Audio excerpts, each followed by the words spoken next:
नमस्कार, सगरमाथा प्राइम समाचारमा स्वागत छ। म अर्जुन नेपाल। नमस्कार, म जयन्ती पुडासैनी। सबैभन्दा पहिले मुख्य समाचार।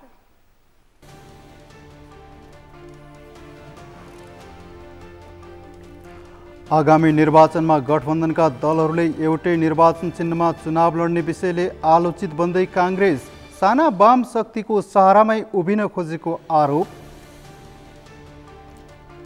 भ्रष्टाचार अन्त्य नभएसम्म समृद्धि र दिगो विकासको लक्ष्य प्राप्ति नहुने प्रदेशसभा सांसदहरूको भनाई।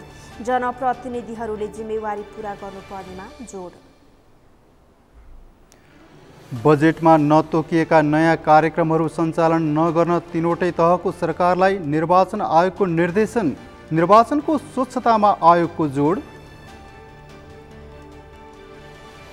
श्रम मन्त्री शेरबहादुर कुँवरले कल सेन्टरमा बसेर श्रमिकका गुनासो सुने। श्रमिकलाई ठगी गर्नेलाई कानुन अनुसार कारबाही गर्ने प्रतिबद्धता। र 40 भन्दा कम माइक्रोनको प्लास्टिकको झोलाको प्रयोग निषेध गर्ने अभियान नारामा सीमित। सरकारी निर्णय कार्यान्वयनमा सर्वसाधारणको आशंका।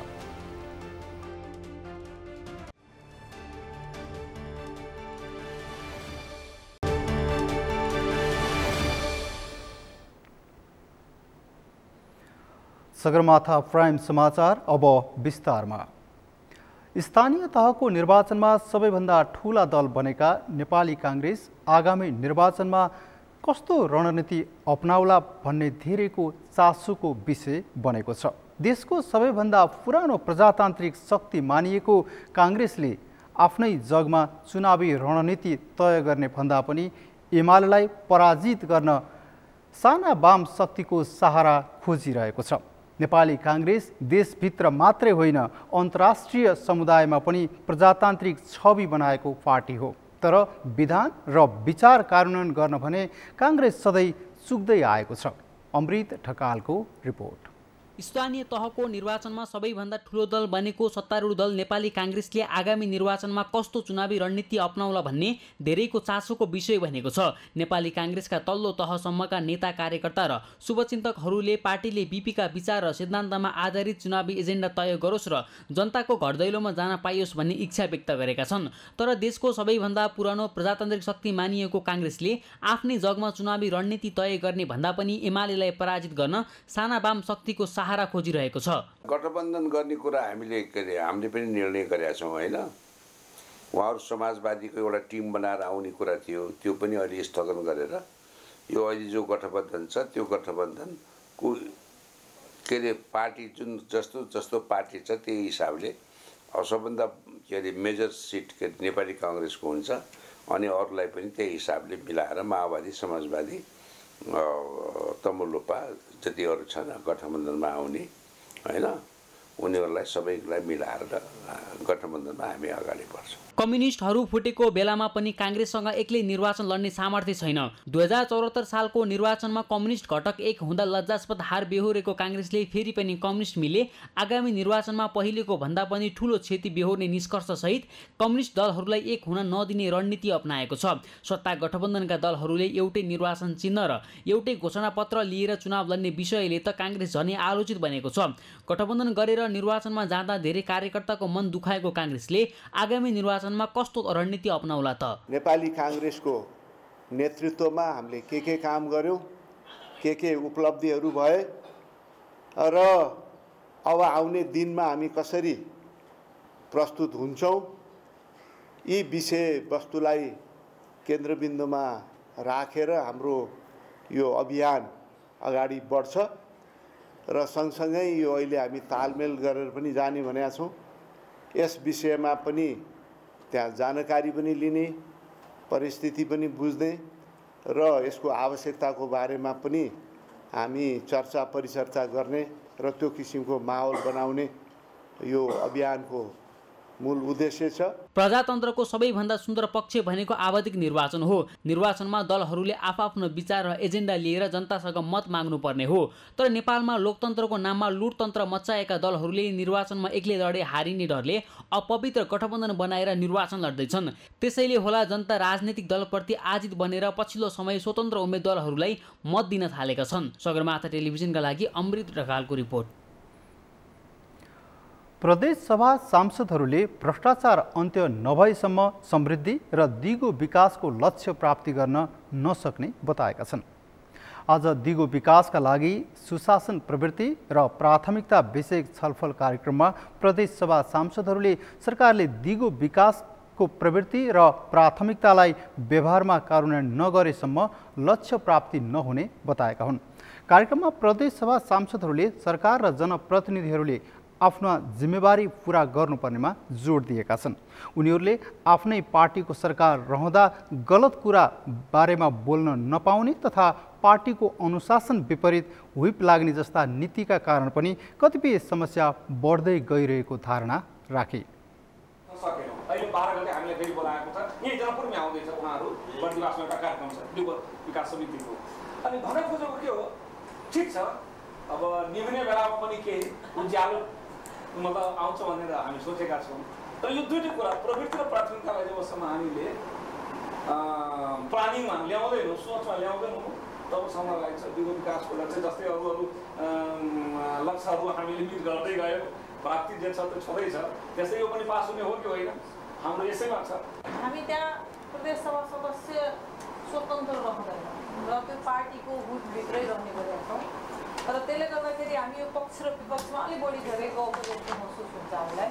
जसरी अहिले नै यहाँ कुरा गर्दाखेरि के भने पार्टीको पक्ष विपक्ष चिरा देखियो, नदेखिया होइन, त्यो देखिरहेको छ। जबसम्म हामी त्यो प्रदेशसभामा होस् या सङ्घीय संसदमा होस् उपस्थित हुँदाखेरि हामी एज अ सांसद जनताको प्रतिनिधि मात्र हौँ भनेर फिल हुँदैन र उसले काम गर्न सक्दैन। अहिले चाहिँ संविधान हेर्दाखेरि संविधानमा के भनिएको छ, राष्ट्रिय वन प्रदेश सरकार मार्फत हुन्छ। फेरि त्यसमा तल के जोड दिया छ, यदि त्यो वन चाहिँ अर्को प्रदेशसम्म जुटेको छ भने त्यो वन राष्ट्रिय वनमा जान्छ। यस्तो चाहिँ भाषाको खेलहरू भएछ, जुन भाषाको खेलले गर्दाखेरि हामी चाहिँ विवादमा हरदम चाहिँ जुधिरहन्छौँ, विवादमै हुन्छौँ। त्यसकारण चाहिँ हामी आफ्नो संविधान प्रष्ट हुनुपर्छ र संविधानको व्याख्या गर्दाखेरि एक किसिमको ठोस व्याख्याको रूपमा अगाडि बढ्नुपर्ने हुन्छ। कार्यक्रममा अन्य विज्ञहरूले भ्रष्टाचार मुक्त समाजको परिकल्पनाबाट दिगो विकासको लक्ष्य पूरा हुने बताएका छन्। सरकारले भ्रष्टाचारलाई निर्मूल नगरी कुनै पनि लक्ष्य पूरा गर्न नसक्ने उनीहरूको भनाइ छ। निर्वाचन आयोगले सरकारको योजना र बजेटमा नतोकिएका नयाँ कार्यक्रमहरू सञ्चालन नगर्न तीनवटै तहको सरकारलाई निर्देशन दिएको छ। आयोगले प्रदेश निर्वाचन पूर्वाधार विकास कार्यक्रम र सोही प्रकृतिका योजना र बजेटमा नतोकिएका नयाँ योजना तथा कार्यक्रमहरू सञ्चालन नगर्न सङ्घ, प्रदेश र स्थानीय तहका सरकारलाई निर्देशन दिएको हो। निर्वाचनको मिति घोषणा भइसकेको अवस्थामा सरकारको योजनामा नपरेका कार्यक्रमहरू सञ्चालन गर्दा निर्वाचनको स्वच्छता र निष्पक्षतामा प्रभाव पर्ने आयोगले जनाएको छ। र यसको चाहिँ मुख्य कुरा के हो भन्दा अब छोटो छ र ती कार्यक्रमले मतदातालाई प्रभाव पार्न सक्छ। मनसाय चाहिँ गलत कसैको पनि नहोस् भन्ने आशयले निर्वाचनको स्वच्छता पवित्रतालाई कायम गर्नलाई आयोगले जोड दिएर गरेको। सहायक प्रवक्ता अर्यालले बजेटमा उल्लेख भएका योजनाहरू भने नरोकिने बताउनुभयो। निर्वाचनको स्वच्छता र पवित्रतालाई कायम गर्नमा आयोगको जोड रहेको उहाँको भनाइ छ। निर्वाचन सबैको लागि समान प्रतिस्पर्धा गर्ने थलो भएको उल्लेख गर्दै उहाँले आयोगले पनि सबैलाई समान व्यवहार गरेको बताउनुभयो। चाहे त्यो सत्तामा बस्ने हुन्, चाहे विपक्षमा बस्ने हुन्, चाहे स्वतन्त्र रूपले लड्ने, जसलाई पनि एक खालको अनुभूति के हुनु पर्यो भन्दा निर्वाचन सञ्चालन गर्ने निकायहरूले सबैप्रति समान खालको व्यवहार गरेको छ र कसैलाई पनि प्रतिस्पर्धामा फाइदा पुग्ने अथवा घाटा पुग्ने गरी आयोगले काम गरेको छैन। निर्वाचन आयोगले आगामी मङ्सिर 4 गते सङ्घ र प्रदेशको निर्वाचनको मिति तय गरेको छ। निर्वाचन तयारीका लागि आवश्यक कामहरू अघि बढिरहेको आयोगले जनाएको छ।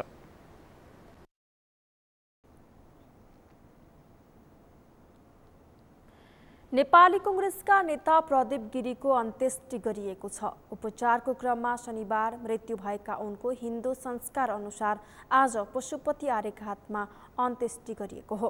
कांग्रेसमा सक्रिय भए पनि उनलाई वामपन्थी नेताहरूले समेत श्रद्धा गर्ने गर्छन्। राजनैतिक पृष्ठभूमिमा जन्मिए पनि उनले कहिले अनुचित लाभ लिएनन्। सम्पन्न परिवारमा जन्मिएर पनि साधकी जीवन बिताउने को हुन् दिवंगत कांग्रेस नेता प्रदीप गिरी? अमृत ढकालको रिपोर्ट। विक्रमसम्म 2004 सालमा सिराहामा जन्मिएका नेपाली कांग्रेसका बौद्धिक नेता तथा समाजवादी चिन्तक प्रदीप गिरीको शनिबार राति ललितपुरको मेडिसिटी अस्पतालमा निधन भएको छ। पद, सम्पत्ति, शक्ति र प्रलोभनबाट टाढा रहेर बोल्दै, लेख्दै र चिन्तन गर्दै आएका उनको 75 वर्षको उमेरमा मृत्यु भएको हो। एसएलसी पछिको उच्च शिक्षा भारतबाट लिएका उनले जवाहरलाल नेहरू विश्वविद्यालयबाट दर्शनशास्त्र र अर्थशास्त्रमा स्नातकोत्तर गरे। विक्रमसम्म 2024 सालमा छात्र सङ्घको उपाध्यक्ष निर्वाचित भएका उनले भारतमै हुँदा समाजवादी नेताहरूसँग सङ्गत गरेका थिए। प्रजातान्त्रिक आन्दोलनका क्रममा उनी पटक पटक जेल जान बाध्य भए। भारतबाट नेपाल फर्किएपछि उनी 2025 साल र 2042 सालमा गरी 4 वर्षसम्म जेल जीवन बिताए। जेलमा रहँदा दरबारले राजकीय अवसरको प्रस्ताव गरे पनि उनले अस्वीकार गरे। प्रजातान्त्रिक बाटोमा दृढ भएर हिँडेका उनले प्रतिबन्धित पत्रिका तरुण र प्रवाह मार्फत काङ्ग्रेसप्रति आकर्षण बढाए। विक्रमसम्म 2046 सालको जनआन्दोलन र त्यसपश्चात आएको बहुदलपछि प्रदीप गिरी धेरै पटक सांसद भए। त्यति मात्रै होइन, बहुदल आएपछि नै उनी नेपाली काङ्ग्रेसको केन्द्रीय समितिमा निर्वाचित भए। नेपाली काङ्ग्रेसको 2056 सालमा पोखरामा भएको महाधिवेशनबाट उनी केन्द्रीय सदस्यमा निर्वाचित भए। गत मङ्सिरसम्म नेपाली काङ्ग्रेसको केन्द्रीय सदस्यमा रहेका उनी 14औं महाधिवेशनमा पनि सहभागी भएनन्। क्यान्सरका कारण उनी महाधिवेशनमा सहभागी नभएका हुन्। विक्रमसम्म 2051 सालमा भएको आम निर्वाचनमा उनी सिराहा क्षेत्र नम्बर 5 बाट निर्वाचित भए भने 2056 सालमा भएको निर्वाचनमा पराजित भए। दोस्रो जनआन्दोलनको जगमा 2063 सालको पुनर्स्थापित संसदमा मनोनित भएका गिरी 2064 साल र 2070 सालमा भएको संविधान सभाको निर्वाचनमा समानुपातिक सांसद भए।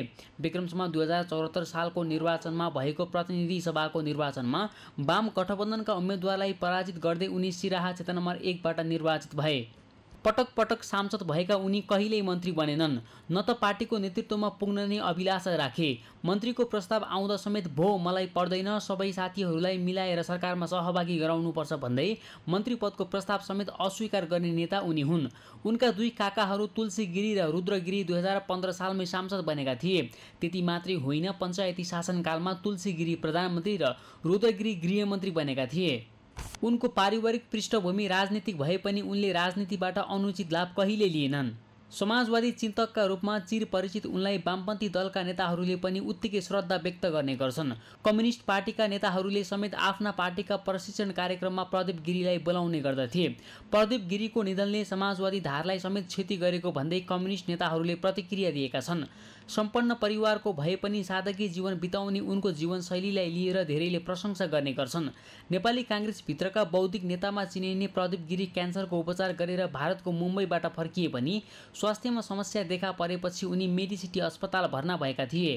तर उपचारको क्रममा शनिबार राति 9:30 बजे उनको निधन भएको थियो। आइतबार पशुपति आर्यघाटमा उनको अन्त्येष्टि गरिएको छ। सगरमाथा टेलिभिजनका लागि क्यामेरामा केशव तिमिल सिन्हाका साथमा अमृत ढकाल, काठमाडौँ। नेपाली कांग्रेसका नेता प्रदीप गिरीको पशुपति आर्यघाटमा अन्त्येष्टि गरिएको छ। कांग्रेसका नेताहरू दिवंगत गिरीप्रति श्रद्धाञ्जली दिन बिहानैदेखि मेडिसिटी अस्पताल र कांग्रेस पार्टी कार्यालय सानेपामा पुगेका थिए। यसै सन्दर्भमा आजको सगरमाथा जनबोलीमा हामीले नेपाली कांग्रेसका नेता कार्यकर्तालाई सोधेका थियौं, कांग्रेस नेता प्रदीप गिरीलाई कसरी सम्झनुहुन्छ? हेरौं उनीहरूको भनाई उनीहरूकै शैलीमा।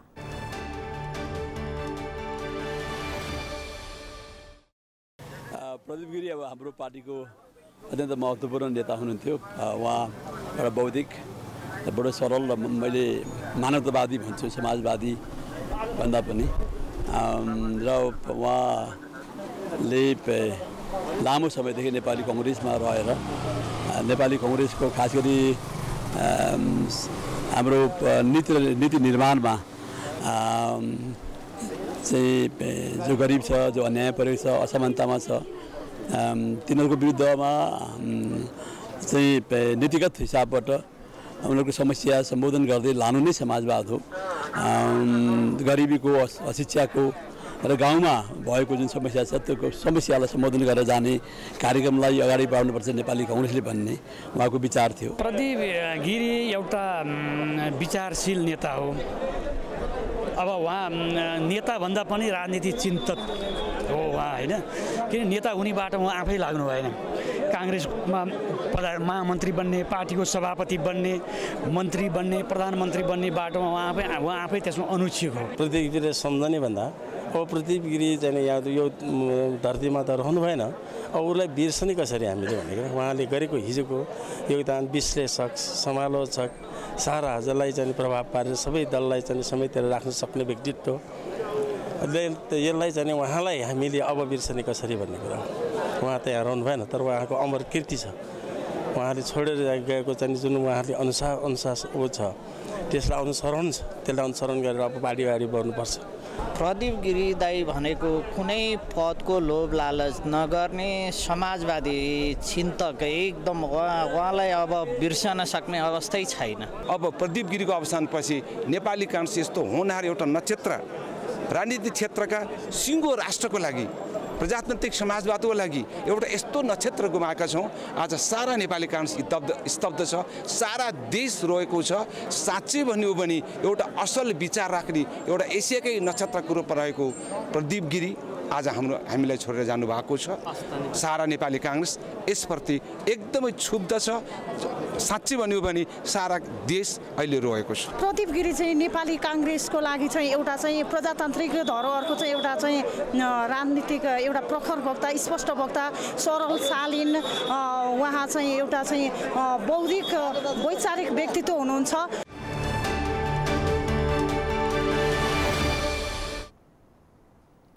विभिन्न राजनैतिक पार्टीका नेताहरूले कांग्रेस नेता एवं प्रतिनिधि सभाका सदस्य प्रदीप गिरीको निधनबाट मुलुकमा अपूरणीय क्षति भएको टिप्पणी गर्नुभएको छ।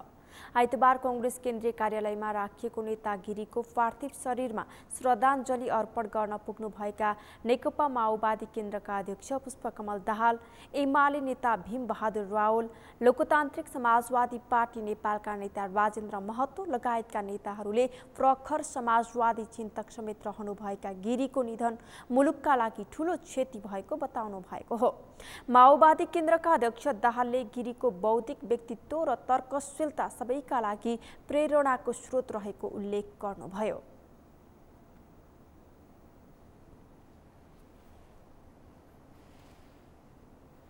उहाँको बौद्धिक व्यक्तित्व र उहाँको तर्कशीलता हामी सबैको निम्ति प्रेरणाको स्रोतको रूपमा सदा रहने मैले विश्वास लिएको छु।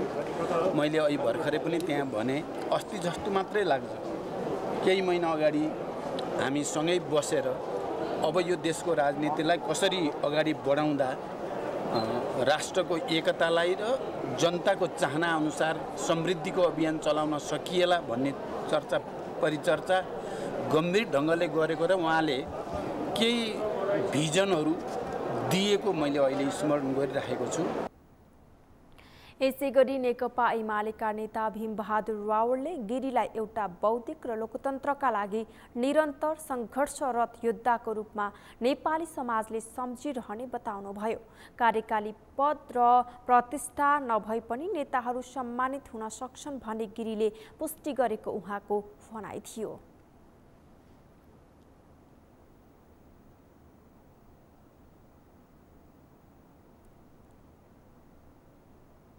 नेता, प्रतिनिधि सभाका सदस्य तथा बौद्धिक व्यक्तित्व प्रदीप गिरीले नेपाली राजनीतिमा निकै ठुलो छाप छोड्नु भएको थियो र उहाँले जुन किसिमले आफ्नो सिद्धान्तमा अडिग भएर लोकतन्त्रको लागि काम गर्नुभयो, उहाँलाई एउटा बौद्धिक र लोकतन्त्रको लागि निरन्तर सङ्घर्षरत योद्धाको रूपमा म उहाँको स्मरण गर्छु र यो अहिले उहाँको जसरी निधन भएको छ त्यसमा दुःख प्रकट गर्दै उहाँप्रति म हार्दिक श्रद्धाञ्जली र उहाँका शोक सन्तप्त परिवारजनमा गहिरो संवेदना व्यक्त गर्न चाहन्छु।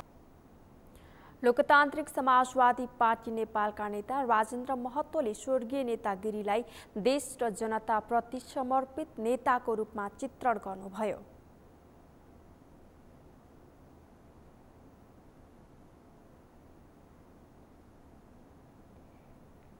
नेपाली कांग्रेस मात्र नेता उहाँ होइन, टेक्निकली उहाँ नेपाली कांग्रेस नेता हुँदाहुँदै पनि जुन कुरा उहाँलाई मन नपर्ने वा देश र जनताको लागि ठिक छैन भनेर लाग्यो भने निर्भीकताका साथ उहाँले लड्नुहुन्थ्यो र विद्रोह पनि गर्नुहुन्थ्यो। नेपाल के अरे संविधान विगतको संविधानमा हस्ताक्षर गर्ने बेलामा यो संविधान सम्पूर्ण नेपाली जनताको लागि बनेन र यो गलत भइरहेको छ भन्ने उहाँलाई लागेपछि उहाँ एक्लै नेपाली कांग्रेस एक्लै नेता हो। नेता महतोले देश र जनताको हितका लागि कांग्रेस भित्रै पनि गिरीले पटक पटक विद्रोह गरेको स्मरण गराउनुभयो। सगरमाथा प्राइम समाचारमा एकैछिन विश्रामपछि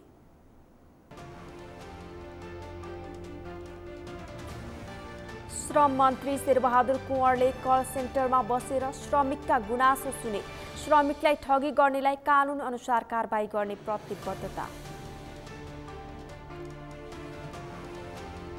40 भन्दा कम माइक्रोनको प्लास्टिकको झोलाको प्रयोग निषेध गर्ने अभियान नारामा स्थगित। सरकारी निर्णय कार्यान्वयनमा सर्वसाधारणको आशंका। र पोखरामा हुने 9औं राष्ट्रिय खेलकुदको सचिवालय सञ्चालनमा प्रतियोगिता अवधिभर व्यवस्थापकीय काम सचिवालयबाट हुने।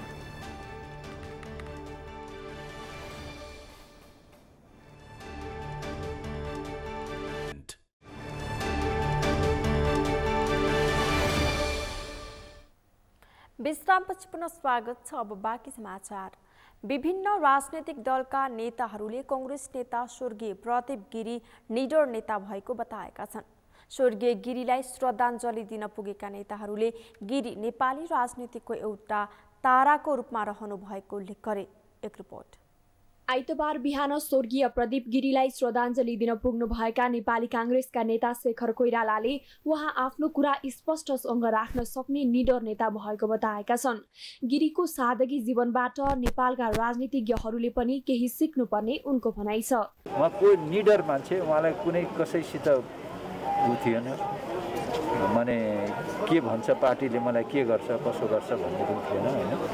अब त्यसलाई कसैले अराजक भन्ला, कसैले विचारक भन्ला, कसैले पार्टीभन्दा अलिकति माथि भन्ला, यो आफ्नो ठाउँमा छ।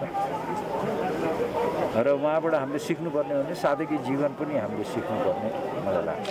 त्यस्तै गृहमन्त्री तथा नेपाली कांग्रेसका नेता बालकृष्ण खानले गिरी नेपाली राष्ट्रियताको सम्वर्धन र जनताको अधिकारलाई स्थापित गर्न जीवनभर लागेको बताए।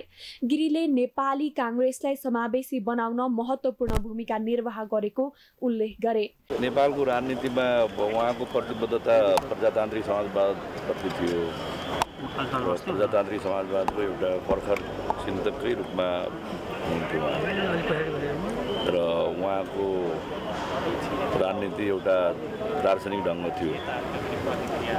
राजनीतिलाई सही दिशामा लिएर जाने, अब नेपालको राष्ट्रियताको सम्वर्धन र जनताको जनाधिकारलाई स्थापित गर्ने क्रममा उहाँ जिन्दगीभर लागिरहनु र नेपाली कांग्रेसको पनि एउटा ज्यादै नै महत्त्वपूर्ण र प्रभावशाली नेता पनि हो।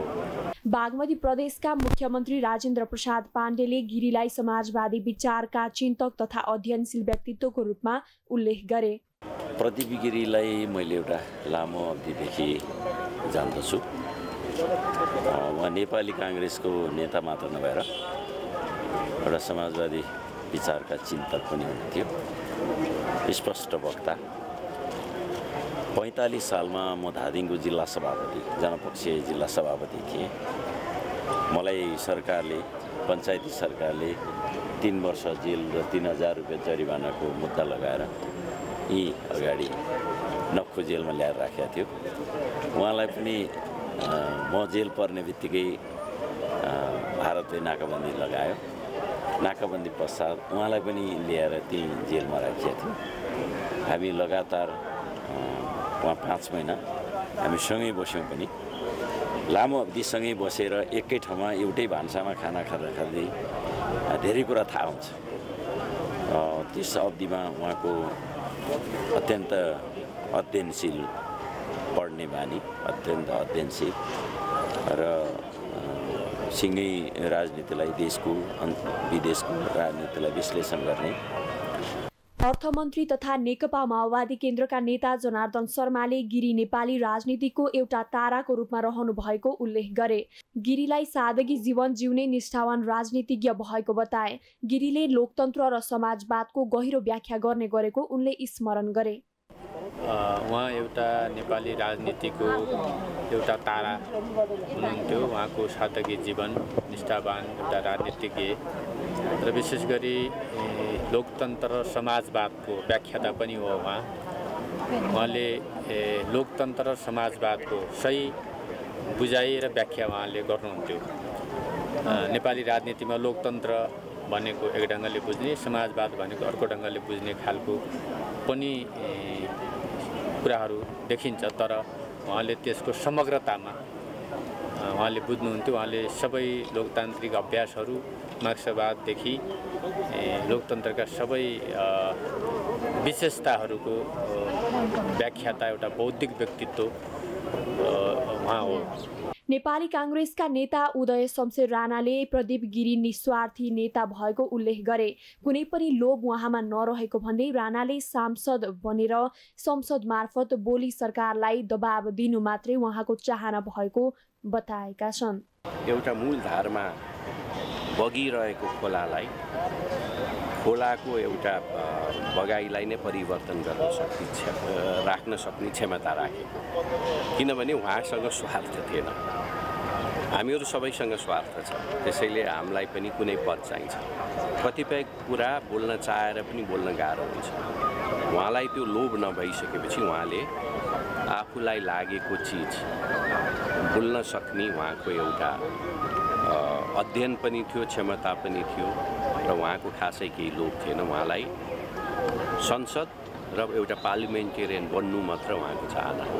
गिरीलाई पार्टी कार्यकर्ताले असाध्यै माया गर्ने गरेको र महाधिवेशनमा जिताउने गरेको पनि उनले बताए। 75 वर्षीय गिरीको शनिबार राति 9:30 बजे उपचारका क्रममा निधन भएको थियो।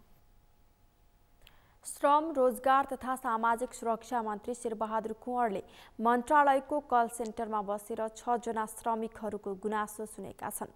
श्रम मन्त्री कुँवरले आजदेखि प्रत्येक आइतबार प्रत्यक्ष रूपमा श्रमिकहरूको गुनासो सुन्ने कार्ययोजना अनुसार पहिलो दिन 6 जना श्रमिकको गुनासो सुनेका हुन्। एक रिपोर्ट। श्रम मन्त्री शेरबहादुर कुँवरले आजदेखि प्रत्येक आइतबार प्रत्यक्ष रूपमा श्रमिकहरूको गुनासो सुन्ने कार्ययोजना अनुसार पहिलो दिन 6 श्रमिकको गुनासो सुनेका छन्। उनले विदेशमा श्रम गर्न गएका श्रमिकको विदेशमा नै मृत्यु भएर ल्याउन नसकेको, मलेसिया तथा अन्य देशमा जान म्यान पावरहरूले लाखौं रकम लिएको लगायतका गुनासो प्रत्यक्ष रूपमा सुनेका छन्। मन्त्री कुँवरले अब प्रत्येक आइतबार बिहान 1 बजेदेखि 12 बजेसम्म प्रत्यक्ष रूपमा स्वदेश विदेशमा रहेका श्रमिकहरूसँग कुरा गरेर उनीहरूको चासो, गुनासो, समस्या र सुझाव सुन्ने बताए। मन्त्री कुँवरले श्रमिकको गुनासो सुन्दै विदेश जाने श्रमिकलाई ठगी गर्नेलाई पीडितले प्रमाणसहित ल्याए तत्काल कानुन अनुसार कारबाही गर्ने बताए। ठगी गर्ने मान्छेहरू कहीँ पनि नछुटन्। 10 वर्ष अगाडि ठगी गरेका, हत्या हिंसा गरेका मान्छेहरू पनि फर्किएका छन् अहिले। त्यसैले ठगीहरू केही समयको लागि हो, क्षणिक समयको लागि उनीहरूलाई राहत होला, तर अन्ततोगत्ता उनीहरू एक दिन कानुनको फन्दामा पस्नेछन् र कठघरामा आउनेछन्। त्यो विश्वास हामीले लिनुपर्छ। तपाईँले एउटा अभियान थाल्नुपर्छ, अभियानबाट तपाईँ विमुख हुनुहुँदैन। मन्त्री कुँवरले मन्त्रालयको कल सेन्टरमा बसेर काठमाडौँभन्दा बाहिर नगएको अवस्थामा निरन्तर रूपमा गुनासो सुन्ने बताए। उनले कुनै कामको थालनी अन्त्य गर्नको लागि नभई जनतालाई सहज र निरन्तरता दिनको लागि सुरुवात गरिने दाबी गरे। मन्त्री कुँवरले कल सेन्टरमा मन्त्री आफै बसेर श्रमिकको गुनासो सुन्नुको उद्देश्य श्रमिकका समस्याहरू राहतको लागि रहेको बताए। उनले मन्त्रालयले विदेशमा जाने श्रमिकको गुनासो सुन्न र आएका उजुरी समाधान गर्ने गरेको बताएका छन्। उनले धेरै श्रमिकका उजुरीहरू सम्बोधन गर्ने काम भएको र थोरै मात्र बाँकी रहेको बताए। मन्त्री कुँवरले श्रम स्वीकृत नगरी विदेशमा पुगेका विदेशमा नै मृत्यु भएकालाई नेपाल ल्याउन केही कानुनी जटिलताहरू रहेको बताएका छन्। अहिले जुन जुन मेन पावरहरूले त्यहाँ पठाउँछन् जिरो कस्टमा पैसा नलिएर पठाउने गरिएको छ र अब तपाईँहरूले पनि आफूले सम्पर्क राखेका मेन पावर वा संस्थाहरू मार्फत नै जाने हो होइन, कहीँ पनि पैसा तिर्नु पर्दैन। कुनै एजेन्टले कुनै दलालले पनि यदि पैसा लिने गरेको छ भने त्यो हामीलाई बरु जानकारी दिनुहोला प्रमाणसहित होइन। ती उनीहरू कारबाहीको भागीदार हुन्छन् र हाम्रा श्रमिक दाजुभाइहरू त्यो क्षेत्रमा जाँदाखेरि उनीहरूलाई कति पनि पैसा नलागोस् भन्ने उद्देश्यले नै सरकारले त्यो नीति बनाएको हुन्छ। त्यो नीतिमा टेकेर नै मेन पावरहरूले पनि पठाउने गर्नुपर्छ। त्यस्तै मन्त्रालयका सचिव एकनारायण अर्यालले मन्त्रालयको कल सेन्टरमा दैनिक स्वदेश तथा विदेशबाट 200 उजुरी आउने गरेको बताए। उनले मन्त्रालयले उजुरी छनौट गरेर प्रहरी र विभिन्न विभागमा सम्बोधनको लागि पठाउने गरेको बताए। उपसचिवजीले जति उजुरीहरू आउँछन् बहिनीहरूले टिप्नुहुन्छ, त्यसपछि हाम्रो यहाँ उपसचिवजी हामीले जिम्मेवार दिएका छौँ। त्यहाँबाट स्क्रिनिङ हुन्छ, त्यो नेपाल प्रहरीमा पठाउने नेपाल प्रहरीमा जान्छ, वैदेशिक रोजगार विभागमा पठाउने वैदेशिक विभागमा जान्छ, श्रम विभागमा पठाउने श्रम विभागमा जान्छ। र त्यसपछि चाहिँ यतापट्टि वैदेशिक रोजगार बोर्डमा जाने चाहिँ वैदेशिक रोजगारमा जान्छ। त्यो क्याटेगोरिकली छुट्टा हुन्छ। त्यसपछि त्यो काम भयो कि भएन भनेर फेरि उहाँले नै फलोअप गर्नुहुन्छ। त्यो कारणले गर्दाखेरि यो संस्थागत हिसाबमै अगाडि बढाएको छ। र अहिले चाहिँ तपाईँको अहिले माननीय मन्त्रीजीले भनिसक्नु भएको छ, हामीले अहिले यो 3-4 महिना यता चाहिँ 30 करोड रुपियाँ त पीडितहरूको हामीले असुल पनि गऱ्यौँ यो यही कल सेन्टरमा आएको उजुरीको आधारमा होइन। उनले कल सेन्टरमा आएका उजुरीको आधारमा पछिल्लो 4 महिनामा 30 करोड रुपैयाँ पीडितको असुल गरेको दावी गरे।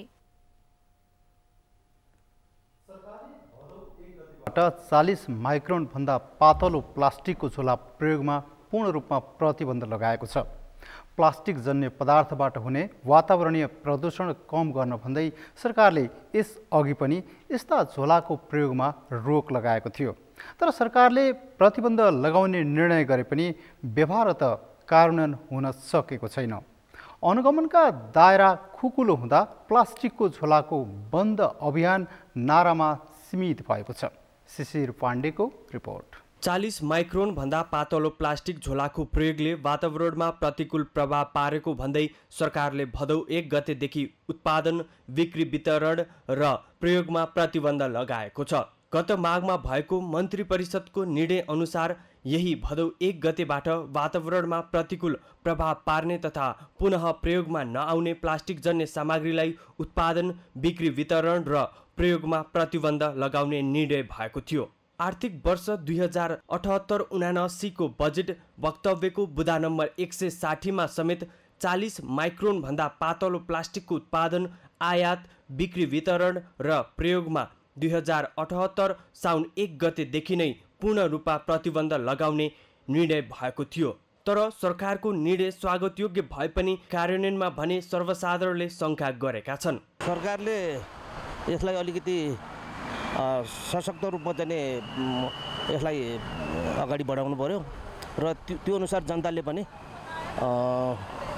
यसलाई चाहिँ कार्यान्वयनमा कार्यान्वयन गर्नुतर्फ चाहिँ भूमिका निर्वाह गर्नु पर्यो। हाम्रो गभर्मेन्टले चाहिँ प्लानिङ चाहिँ गर्छ है, नगर्ने होइन, प्लानिङ चाहिँ अति गर्छन् तर इम्प्लिमेन्ट गर्न सक्दैन क्या, प्रोपर इम्प्लिमेन्टेसन छैन, त्यही भएर होला। सरकारले गत वर्षको असोज 19 गते पनि राजपत्रमै सूचना प्रकाशित गरी यस किसिमका प्लास्टिकलाई प्रतिबन्ध गर्ने निर्णय गरेको थियो। तर सरकारको उक्त निर्णय कार्यान्वयनमा आउन सकेन। यससँगै वातावरण विभागले अनुगमनमा पर्याप्त ध्यान नदिँदा प्लास्टिकको प्रयोग कम हुन नसकेको कतिपयको भनाइ छ। अबदेखि भने विभागले अनुगमनको दायरा फराकिलो बनाई कार्यान्वयनमा कडाई गरिने जनाएको छ। उपलब्ध संरचना अनुसार अनुगमनलाई एकदम चाहिँ तीव्र बनाउँछौँ र यो अनुगमन वातावरण विभागले मात्रै गर्ने होइन, यसमा स्थानीय प्रशासन भन्नाले सिडिओ कार्यालय, स्थानीय सरकार र स्थानीय प्रहरी प्रशासनलाई पनि हामीले प्रयोग गर्छौँ। उपभोक्ता हितसँग सम्बन्धित सरकारवालाहरूलाई पनि हामीले यसमा प्रयोग गर्छौँ। उद्योग वाणिज्य महासङ्घ लगायतका मान्छेहरूलाई पनि हामी यसमा चाहिँ संलग्न गराउँछौँ। यो सबैको सहकार्यबाट यसलाई अनुगमनलाई हामी अलि सशक्त बनाउँछौँ। प्लास्टिकको झोला उत्पादन, आयात, बिक्री, वितरण तथा प्रयोगको अवस्थालाई कडाइका साथ अनुगमन गर्ने विभागको भनाइ छ। अनुगमनका समयमा नेपाल सरकारको निर्णय विपरीत कार्य भएको पाइएमा समेत वातावरण संरक्षण ऐन 2076 र वातावरण संरक्षण नियमावली 2077 बमोजिम कडा कारबाही गर्ने विभागले जनाएको छ। यो नेपाल राजपत्रमा सूचना प्रकाशित गरेर बन्देज गरेका चिजहरू प्रयोग गरेको पाइएमा 1 लाख रुपियाँसम्म जरिवाना गर्न सक्ने चाहिँ कानुनी व्यवस्था छ। त्यसले गर्दाखेरि चाहिँ हामी त्यो हदसम्म जरिवाना गर्न सक्छौँ। भनेको मतलब 1 लाख रुपियाँसम्म हामी जरिवाना गर्न सक्छौँ।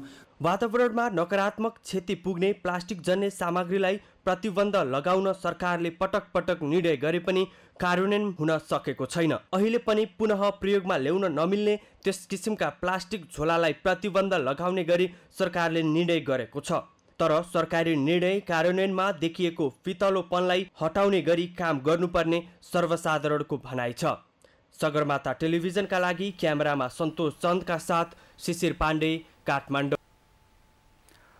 नेपालमा पछिल्लो 24 घण्टामा गरिएको PCR परीक्षण अनुसार थप 180 जनामा कोरोना भाइरस संक्रमण पुष्टि भएको छ। यो सँगै नेपालमा संक्रमितको कुल संख्या 9,95,039 पुगेको छ। यस्तै पछिल्लो 24 घण्टामा 577 जना संक्रमण मुक्त भएका छन्। यो सँगै संक्रमण मुक्त हुनेको कुल संख्या 9,78,422 रहेको छ। संक्रमणबाट थप 2 को मृत्यु भएको छ। यो सँगै हालसम्म कोरोना संक्रमणबाट मृत्यु हुनेको संख्या 11,992 पुगेको छ। हाल सक्रिय संक्रमितको संख्या 4,625 रहेको छ। सक्रिय संक्रमितको संख्या बढिरहेकाले मास्क लगाउन तथा आवश्यक स्वास्थ्य सतर्कता अपनाउन स्वास्थ्य मन्त्रालयले आग्रह गरेको छ।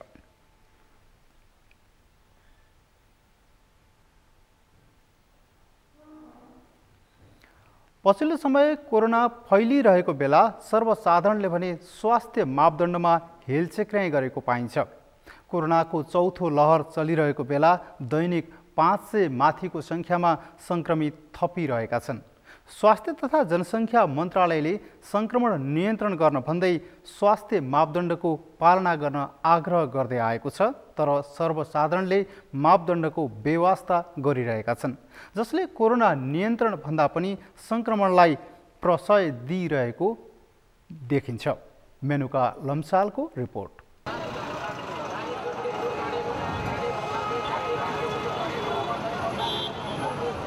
यो दृश्य काठमाडौँ स्थित रत्न पार्कको हो। नेपालमा पछिल्लो समय कोरोना संक्रमणको ग्राफ उकालो लागिरहेका बेला अधिकांश नागरिकले स्वास्थ्य मापदण्डको पालना नगरेको दृश्यमा देख्न सक्छौं। पछिल्लो समय स्वास्थ्य तथा जनसङ्ख्या मन्त्रालयको तथ्याङ्कमा दैनिक 500 माथिको संख्यामा संक्रमित थपिरहेका छन्। साथै मन्त्रालयले जारी गरेको स्वास्थ्य मापदण्ड पालना गर्न बारम्बार आग्रह गरिरहेको छ। मन्त्रालयले भिडभाडमा नजान, सवारी साधनमा सीट क्षमता भन्दा बढी यात्रु नराख्न, मास्कको अनिवार्य प्रयोग गर्न आग्रह गरेको छ। तर न त सार्वजनिक यातायातमा पालना गरिएको छ, न त मास्कको उचित प्रयोग गरिएको छ। यसरी हेलचेक्राइ गर्दा कोरोना नियन्त्रण भन्दा पनि संक्रमणलाई प्रशय दिइरहेको छ। मानिसमा के भयो भने पहिला एकदमै हाउगुजी जस्तो थियो, अनि अहिले बिचमा आएर उनीहरूले के भयो भने यो साधारण हो छ, कोरोना भन्ने कुरो यो सिम्बल खाली हो भन्ने कुरो पचा जस्तो भयो जनताले। अनि यो त्यही भएर उनीहरू त्यति मापदण्ड अपनाएको र कोही सतर्कता पनि गरेका छन् कोहीले होइन। अब यो महामारीको विषयमा जुन रूपमा सिरियस हुनुपर्थ्यो मान्छेहरू, त्यो रूपमा सिरियस भएको देखिया छैन होइन। अब यो चाहिँ आफैबाट सतर्कता अपनाएर यसलाई जित्नुपर्ने हो। यो विश्वव्यापी महामारी फर्स्ट सेकेन्ड भेरिएन्टमा जे जसरी मान्छेहरूले सजगता अपनाएको थियो, थर्डदेखि अब अहिले आइरहेको ठाउँमा त्यति सजगता अपनाएको देखिएन। गर्नुपर्छ, सबैले गर्नुपर्छ होइन। अब कोरोना बढेपछि त सबैले मास्क लाएर सेनिटाइजर लाएर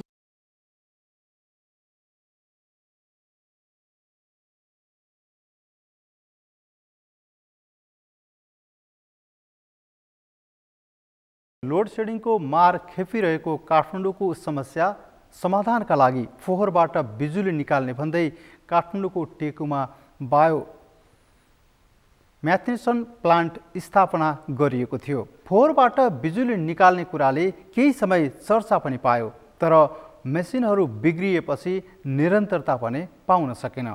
फोहोर व्यवस्थापनमा चुनौती थपिएका बेला काठमाडौँ महानगरपालिकाले यसको पुनर्निर्माणमा चासो दिएको छ। अभिषेक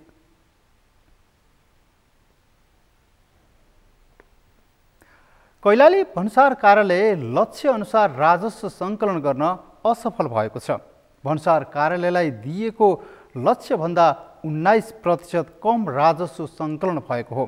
कोभिड-19 र अर्थ मन्त्रालयले 10वटा वस्तुहरूमा आयात बन्द गर्दा राजस्व सङ्कलन कम भएको भन्सार कार्यालयको दाबी छ।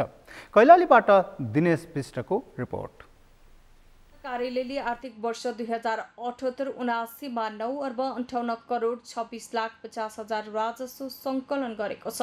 कार्यालयले उपलब्ध गराएको तथ्याङ्कका अनुसार सो अवधिमा 11,82,39,17,000 लक्ष्य राखिएको थियो। सङ्कलित यो राजस्व लक्ष्यको झण्डै 81% हो। कार्यालयका अनुसार भन्सार महसुलतर्फ 3,56,55,78,000, मूल्य अभिवृद्धि करतर्फ 3,86,40,08,000, अन्तर्शुल्कतर्फ 23,79,36,000 र अन्य शीर्षकतर्फ रु 1,91,31,28,000 राजस्व असुली भएको छ।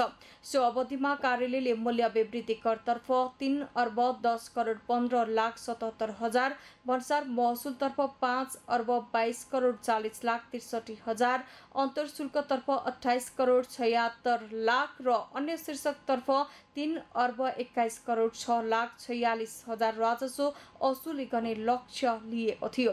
लिएको लक्ष्यमा गएको माघ महिनामा सबैभन्दा कम 69.52% र सबैभन्दा बढी गएको साउन महिनामा 89.8% असुली भएको जनाइएको छ। हाम्रा भन्सार विभागले हामीलाई तोकेको राजस्व लक्ष्य 11,82 करोड थियो होइन, त्यसमा चाहिँ हामीले 9,58 करोड चाहिँ हासिल गरेको अवस्था छ। वार्षिक लक्ष्यको चाहिँ 81.4% हुन आउँछ होइन। गत आर्थिक वर्ष चाहिँ लक्ष्यभन्दा बढी थियो, लगभग 107% थियो, अहिले चाहिँ 90को अवस्था चाहिँ हो। हामी कहाँ सबभन्दा बढी राजस्व दिने भनेको पेट्रोलियम पदार्थ हो होइन। डिजेल पेट्रोल र एलपिजी ग्यासबाट चाहिँ टोटल राजस्वको 61% चाहिँ त्यसैबाट छ।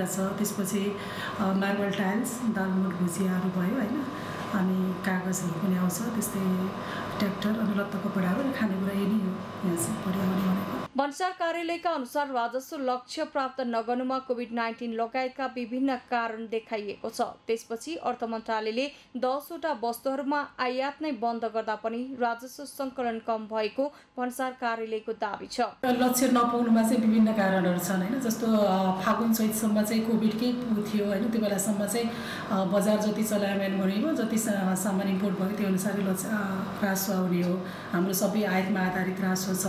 अनि अरू चाहिँ जस्तो फागुन चैतपछि चाहिँ जस्तो राष्ट्र ब्याङ्क, नेपाल अर्थ मन्त्रालयले यो राज्यकै नीति नै भनौँ न इम्पोर्ट घटाउने खालको, जस्तो 10वटा वस्तुमा त विलासिताका वस्तुमा चाहिँ प्रतिबन्ध लगाएको अवस्था छ। कैलाली भन्सार नाकाबाट मुख्य निर्यात हुने वस्तुमा रोजिन, टर्पेन्टाइन, खयर कच्च, पिना भटमासको तेल आदि छन्। आयात हुने मुख्य वस्तुमा पेट्रोलियम पदार्थ, मोटर पार्ट्सका साथै चामल, मकै, तोरी, तरकारी लगायतका खाद्य सामग्री छन्।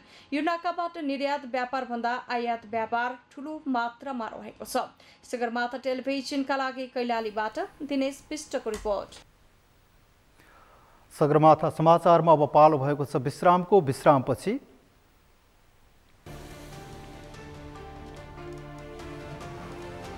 तालिबानी अधिकारीमाथिको यात्रा प्रतिबन्ध फुकुवा गर्ने सहमति जुटाउन सुरक्षा परिषद असफल। समावेशी सरकार गठन नगरेको भन्दै यात्रा अनुमति दिन नहुनेमा जोड। र पोखरामा हुने 9औं राष्ट्रिय खेलकुदको सचिवालय सञ्चालनमा प्रतियोगिता अवधिभर व्यवस्थापकीय काम सचिवालयबाट हुने।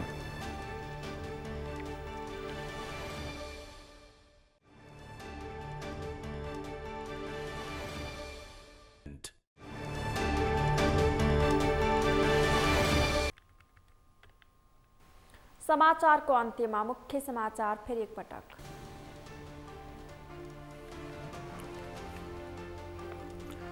आगामी निर्वाचनमा गठबन्धनका दलहरूले एउटै निर्वाचन चिन्हमा चुनाव लड्ने विषयले आलोचित बन्दै काङ्ग्रेस साना वाम शक्तिको सहारामै उभिन खोजेको आरोप।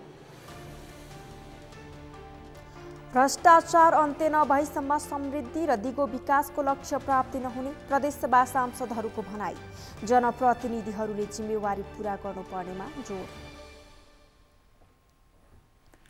बजेटमा नतोकिएका नयाँ कार्यक्रमहरू सञ्चालन नगर्न तीनवटै तहको सरकारलाई निर्वाचन आयोगको निर्देशन। निर्वाचनको स्वच्छतामा आयोगको जोड। श्रम मन्त्री शेरबहादुर कुँवरले कल सेन्टरमा बसेर श्रमिकका गुनासो सुने। श्रमिकलाई ठगी गर्नेलाई कानुन अनुसार कारबाही गर्ने प्रतिबद्धता। र 40 भन्दा कम माइक्रोनको प्लास्टिकको झोलाको प्रयोग निषेध गर्ने अभियान नारामा सीमित। सरकारी निर्णय कार्यान्वयनमा सर्वसाधारणको आशंका।